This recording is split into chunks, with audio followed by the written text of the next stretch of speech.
नमस्कार दोस्तों, मैं राजेश दुदानी एडवोकेट आज आपके साथ डिस्कस करने जा रहा हूं फर्जी दस्तावेज़ों के बारे में। दोस्तों, फर्जी दस्तावेज़ यानी कि जो फोर्ज्ड डॉक्यूमेंट्स लोग क्रिएट कर लेते हैं और उसके बाद में किसी व्यक्ति की संपत्ति हड़प लेते हैं या किसी व्यक्ति का कोई मकान, दुकान या प्लॉट हड़प लेते हैं। दोस्तों, उस कंडीशन में जिस व्यक्ति के साथ में ये धोखा हुआ है उसके पास में क्या रेमेडी है। दोस्तों, कई बार ऐसा देखने में आता है कि कुछ लोग जो है ज़मीन के या प्लॉट के, दुकान के जो है दस्तावेज़ फर्जी बना लेते हैं और उसमें फ़र्जी साइन करा के और वो प्रॉपर्टी अपने नाम करवा लेते हैं। दोस्तों, इस तरह के केसेस में जिस भी व्यक्ति के साथ में धोखाधड़ी हुई है उसके लिए सबसे पहला कार्य ये है कि वो पर्टिकुलरली जिस व्यक्ति ने ये कार्य किया है उसके खिलाफ में एक राइटिंग में जो है थाने में कंप्लेंट ज़रूर दर्ज कराए कि भाई अमुक व्यक्ति ने मेरी प्लॉट या मेरे दुकान मकान की जो कागज़ फर्जी बना के अपने नाम से करवा लिया है। अब दोस्तों, आपने वो एक कंप्लेंट दे दी, आपका वो एक आधार हो गया आगे प्रोसीड करने का।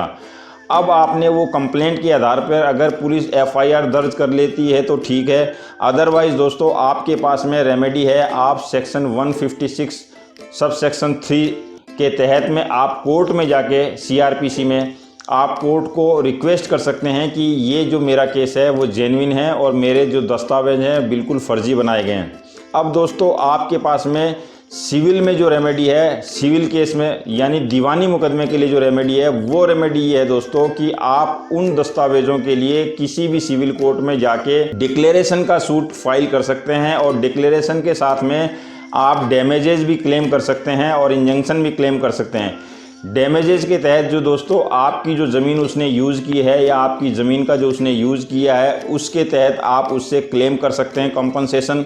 डिक्लेरेशन के तहत दोस्तों आपने जो उस व्यक्ति ने डॉक्यूमेंट्स तैयार कर लिए फर्जी, उन डॉक्यूमेंट्स को नल एंड वॉइड यानी उसको जीरो करवाने के लिए आप कोर्ट में केस दायर कर सकते हैं नल एंड वॉइड के लिए डिक्लेरेशन का सूट। और तीसरा इंजंक्शन का सूट ये है, इसी में आ जाएगा दोस्तों एक ही साथ। और इंजंक्शन का मतलब ये है कि वो जो प्रॉपर्टी है उसमें फर्दर वो किसी और को ना बेच सके और किसी व्यक्ति के साथ में वो डील ना कर सके।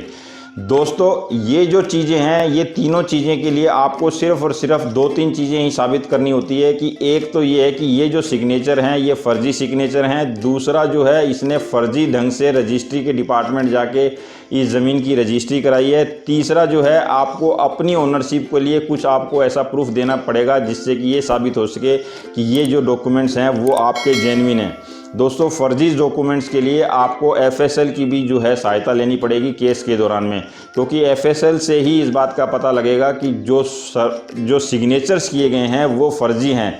फोरेंसिक्स साइंस लेबोरेटरी से जो टेस्टिंग होके आएगी सिग्नेचर्स की, उन सिग्नेचर से इस बात का पता चल जाएगा कि जिस व्यक्ति ने भी ये फर्जी सिग्नेचर किए हैं वो इसका दोषी माना जाएगा और उसके तहत उसको जो है सज़ा क्रिमिनल केस में मिलेगी। और जो सिविल केस है उस सिविल केस में वो प्रॉपर्टी उसके नाम से हटके वो प्रॉपर्टी आपके नाम आ जाएगी। दोस्तों, अक्सर ऐसा देखा जाता है कि कुछ लोग जो क्या करते हैं सेल डीड या फिर पावर ऑफ अटर्नी या फिर जीपीए के अलावा जो है पहले के टाइम में जो प्रॉपर्टियां रजिस्ट्रेशन नहीं होती थी, सिर्फ जीपीए पे चलती थी, इस टाइप के फर्जी कागज़ बना लेते थे। कुछ लोग जो हैं विल फर्जी बना लेते हैं। अगर किसी व्यक्ति ने विल भी फर्जी बना रखी है या विल फर्जी बना के रजिस्टर्ड भी करा रखी है दोस्तों, तो उस विल को भी सिविल कोर्ट में जाके चैलेंज किया जा सकता है कि ये विल जो है फर्जी है। उसके लिए आपको सिर्फ और सिर्फ 2-3 बातें मुख्य है, जैसे कि जो विल जिसने बनाई है उसके हस्ताक्षर, जिसके नाम से बनाई है उसका जो इन्वॉल्वमेंट है और आपका जो उस प्रॉपर्टी में राइट है जो कि आप उसके हकदार हैं। इन 3-4 चीज़ों को आपको कोर्ट में ही सबूत पेश करने होते हैं और आपको वो प्रॉपर्टी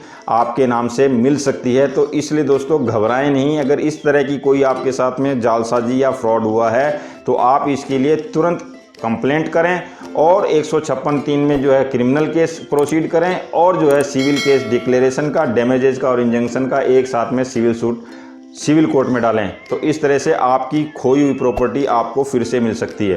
तो दोस्तों, इस तरह से ये था डिस्कशन आज फोर्ज डॉक्यूमेंट के बारे में, किस तरह से आप फोर्ज डॉक्यूमेंट होने के बावजूद भी अपनी प्रॉपर्टी फिर से अपने हक में ले सकते हैं। अगले वीडियो में फिर किसी नए टॉपिक के साथ मिलेंगे, तब तक के लिए नमस्कार, धन्यवाद। मेरा ये वीडियो अच्छा लगा हो तो लाइक, शेयर और सब्सक्राइब करना बिल्कुल ना भूलें। Thank you.